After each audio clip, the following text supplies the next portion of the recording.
The story goes is that my parents wanted me and my brother to come to the United States for them to show me and my brother Disneyland.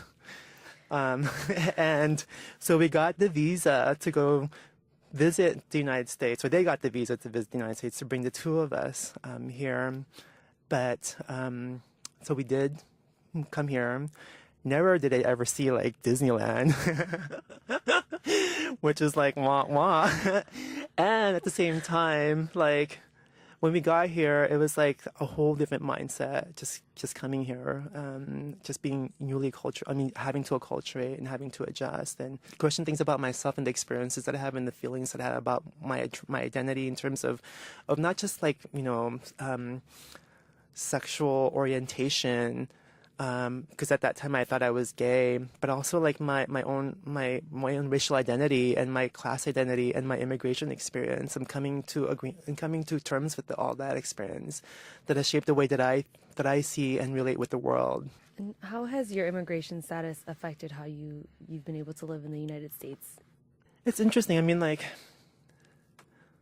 so I think like in the formative years, like when we were illegal aliens or I guess undocumented,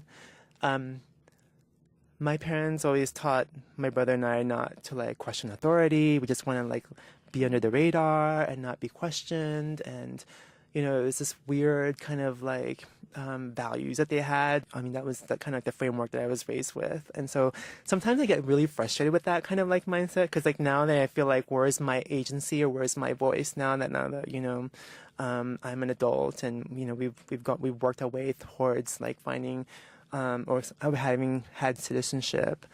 But so I kind of still like really reflect back into like, God damn it, like, you know, why did my parents like raise us to like be quiet or just kind of like whatever? But at the same time, I feel like now I have to like really vocalize some of the things that were really important to me, giving that experience, because not too many immigrants feel that empowered. I mean, that's the key word, is empowerment, right? Because when you do have that immigrant mentality, it's like you feel like you don't have that power to like really vocalize, because otherwise if you do, then you know you get questioned, or your status being here is questioned, or you may even be, you know, to the point that you may be sent back to your, you know, foreign country.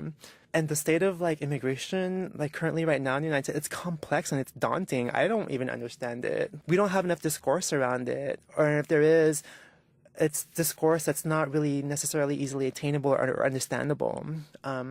But how that relates to trans people, yeah, it's real though. I mean, for a lot of particularly trans Latinas and maybe also API immigrants, it is a real issue, and it is an issue of not even able to navigate, not even able to understand how to navigate the systems that we have. I feel like there's more opportunities for communities, particularly trans communities, to be empowered or to be educated around it.